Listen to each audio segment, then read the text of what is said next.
అందరికీ నమస్కారం. నా పేరు కిరణ్. ఈరోజు భారత్ బంద్ తెలంగాణలో ఎస్పెషల్లీ ఎలా జరిగిందో మాట్లాడుకుందాం. ముందుగా ఈ పింకీ బానిసలకి, పింకీ కార్యకర్తలకి నా తరపున ధన్యవాదాలు. ఎందుకంటే ఈ రోజు మీరంటే ఏంటో జనాలకి మీ నిజ స్వరూపాలు మీరే చూయించుకున్నందుకు.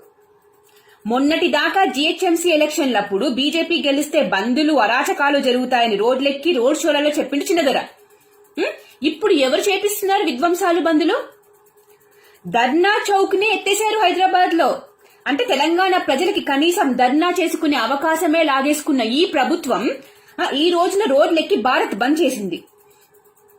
జనాలకి ఏమైనా ఈ ప్రభుత్వం నచ్చట్లేదు, వాళ్ళు చేసే పనులు నచ్చట్లేదు అని చెప్పుకోవడానికి కూడా ఒక అవకాశం ఉంది. అది కూడా మీరు లాగేసుకొని మీరు మాత్రం ఈ రోజు అరాచకం సృష్టించారు. ఏంటి చేసిందేమో రైతుల కోసం అంటారు ఈ బంద్. కానీ నాకైతే ఒక్క రైతు కూడా కనపడలే. మీకు కనపడ్డారా? ఎక్కడ చూసినా ఖద్దరు చొక్కాలు, గులాబీ, కాంగ్రెస్, కమ్యూనిస్ట్ కండువాలు, రోడ్డు మీద దుమ్ము ఎక్కడ అంటుద్దో అని కార్పెట్లు వేసుకుని మరీ కూర్చున్నారు. కొన్ని చోట్ల అయితే హాయిగా చైర్లలో కూర్చున్నారు. రోడ్ల మీద కూర్చొని జనాలందరూ కూడా ఆఫీసులకి వెళ్లే టైంలో వాళ్ళని బ్లాక్ చేసేసి రాస్తారోకోలు చేసి రోడ్డు మీద కూర్చుని ఏం చేస్తున్నారు? బిర్యానీలు తినుకుంటూ కూర్చున్నారా రోడ్లు బ్లాక్ చేసుకుంటా? ఇన్ని రోజులు చిన్నదొర మీద కొద్దిగా రెస్పెక్ట్ ఉండేది. ఏదో ఒక మూలన వేరే దేశంలో పోయి చదువుకుని వచ్చిండు, పని చేసుకుని వచ్చిండు, ఎంత కాదన్నా కొంచెం సెన్స్ ఉంటది ఈ మనిషిలో అనుకున్నా. Today you proved me wrong. ఇంత సెన్స్లెస్ గా అధికార దాహంతో జిహెచ్ఎంసీలో ఓడిపోయారని కడుపు మంటతో తెలంగాణ ప్రజల మీద ఇంత కక్ష సాధింప. ఇది తెలంగాణ వెస్ట్ బెంగాలా? సరే, పింకీ కార్యకర్తలంటే పాలేరుల్లా బానిసలుగా ఎప్పుడో మారారు కాబట్టి తూచా తప్పకుండా చిన్నదొర మాట విన్నారు, అరాచకం చేశారు అనుకుందాం. What about police? పోలీసులు పబ్లిక్ సర్వెంట్సా, ప్రభుత్వ కార్యకర్తలా? వేరే పార్టీ వాళ్ళు కేవలం బంద్ అనే మాట అంటే చాలు హౌస్ అరెస్టు చేసేసి ఎక్కడి వాళ్ళని అక్కడే ఆపే పోలీసులు ఒక మినిస్టరే రాస్తారోకోలు చేయండి అని ఓపెన్ గా చెప్పినా కూడా ఎందుకు ముందస్తు చర్యలు తీసుకోలేదు? ఎందుకు హౌస్ అరెస్టు చేయలేదు?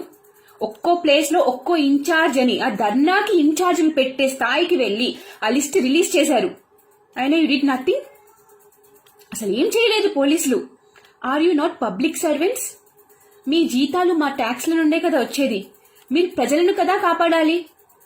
మీ మీద ఇంకా ప్రజలకి ఎలా నమ్మకం ఉంటుందో చెప్పండి. పోలీసుల ముందే జనాలని బెదిరించారు, కొట్టారు, కార్ టైర్లలో గాలి తీసేశారు, రైల్వే ట్రాక్ మీద ట్రైన్లను ఆపారు, ఆ పాల ట్రేలు, వస్తువులు పగలగొట్టి బయటపడేశారు చిన్న చిన్న షాపుల్లో.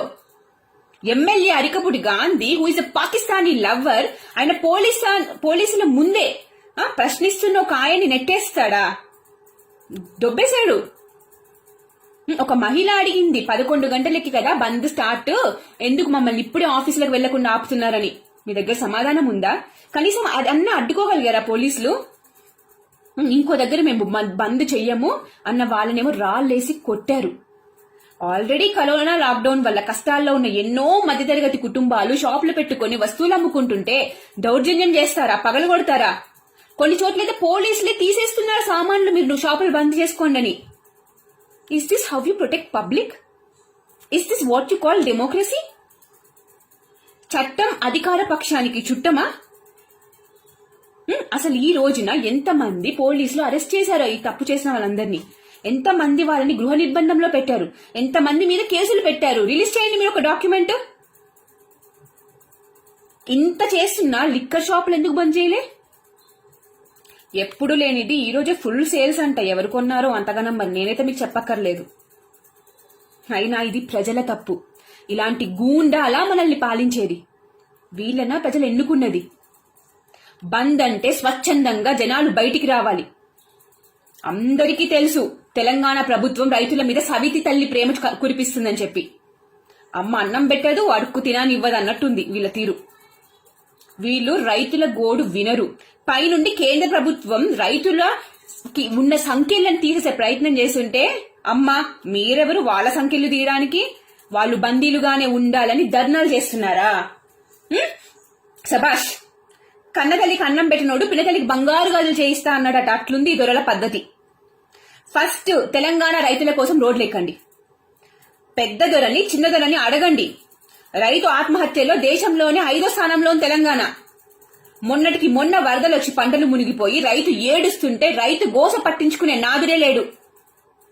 సన్న వడ్లేస్తేనే రైతు బంధు వస్తుంది అని రైతుల్ని బ్లాక్మెయిల్ చేసి ఆ వడ్లే ఇస్త్రీ. సన్న వడ్లు పండించాలంటే పురుగు ఎక్కువ, ఖర్చు ఎక్కువ, వచ్చే లాభం తక్కువ. ఆయన దొర మాట విని రైతులు పండిస్తిరి. ఏం చేసిండు? కొనుక్కుంటలేడు సరికదా, పట్టించుకునే దిక్కు లేదు. చక్కగా రైతు బంధు ఇస్తలేరు, రైతుల పింఛన్ దేవుడెరిగింకా. ఆ ఉచిత ఎరువులు ఏడికిపాయే. రైతులని సంఖ్యల్లో వేసి తీసుకెళ్లినప్పుడు ఎవరి ప్రభుత్వం ఉంది తెలంగాణలో? మక్కలు కొననే కొనం, మద్దతు ధర ఇచ్చుడే సాధ్యం కాదు అన్న నాడు ఏరి ఎమ్మెల్యేలు లీడర్లు. వీటన్నిటికీ కడుపు రగిలి ఇక్కడ తెలంగాణ రైతులు కదా చేయాలి తెలంగాణ బంద్. కానీ నిజంగా రైతు భారత్ బంద్, తెలంగాణ బంద్ చేసే స్థాయికి ఎదిగాడా? అడుగడుగున ప్రభుత్వం, దళారులు మోసం చేస్తుంటే చేతగాక ఆత్మహత్యలు ఎందుకు చేసుకుంటున్నారు? ఇప్పుడున్న రైతు చట్టాలు సరైనవే, రైతులకి మంచి చేసేవే అయితే మరి రైతులు ఇంకా ఆత్మహత్యలు చేసుకుంటూనే ఎందుకున్నారు? అసలు ఈ రోజున ప్రభుత్వం బంద్ అనే పేరుతో రచ్చ చేయకుండా రైతుల దగ్గరికి వెళ్లి ఇదే ఇన్ఛార్జీలు ఎవరైతే మీరు సెటప్ చేశారో అలా రైతుల దగ్గర ఒక్కొక్క ఇన్ఛార్జిని పెట్టి వాళ్ళ సన్నోడ్లు అమ్మడానికి మీరు గనక సాయం చేస్తుంటే నేనే మీకు చేతులెత్తి నమస్కరించేదాన్ని, ఎంత మంచి పని చేశారు అని చెప్పి. అసలు ఇవాళ బంద్లో కూర్చుని ఎవడన్నా చదివిండా ఈ బిల్లుని? లే, ఒక్కడికి తెలియదు అడిగితే. దొర పిలిచిండు, బానిసలు వీళ్ళు, నీ కాల్మొక్త బాంచనని వచ్చిర్రు అంతనే. నిస్సిగ్గుగా కాంగ్రెస్ కమ్యూనిస్టుల పాట పాడుతున్నారు. కాంగ్రెస్ కమ్యూనిస్టు ఏదైనా వ్యతిరేకించారు అంటే అది పక్కా దేశానికి మంచి చేసే బిల్. సింపుల్. ఎందుకంటే పూర్వం వాళ్ళు వ్యతిరేకించినవన్నీ అవే కాబట్టి. అలాంటి దేశద్రోహులతో చేతులు కలిపి తెలంగాణ ప్రభుత్వం కూడా ఈ రోజు దిగజారిపోయింది. అయినా కాంగ్రెస్ లోనే ఓనమాలు నేర్చుకునే దొరలు అదే కోవకి చెందుతారు. ఎందుకు చెందో చెప్పండి? అదే కోవకి చెందిన వాళ్ళు ఈరోజు మరొకసారి నిరూపితమైంది కూడా. ఫస్ట్ తెలంగాణలో అందరూ తెలంగాణ బంద్ చేయండి. జనాలని అడగకుండా, పట్టించుకోకుండా రిజిస్ట్రేషన్స్ ఆపేసి ఎల్ఆర్ఎస్ అనే చట్టం తీసుకొచ్చి జనాల మీద బండ పాడేసి ఇప్పుడు శ్రీరంగ నీతులు చెప్తున్నారు వీళ్ళందరూ వచ్చి. బట్ ఈ రోజున వీళ్ళు చేసిన అరాచకాన్ని మీ మతిమరుపుతో మర్చిపోవద్దు. అన్నిటికీ కలిపి వడ్డీతో సహా 2023లో ఇద్దాం. ఈ కల్వకుంట్ల దుకాణం బంద్ చేపిద్దాం. భారత్ మాతాకి జై. జై హింద్.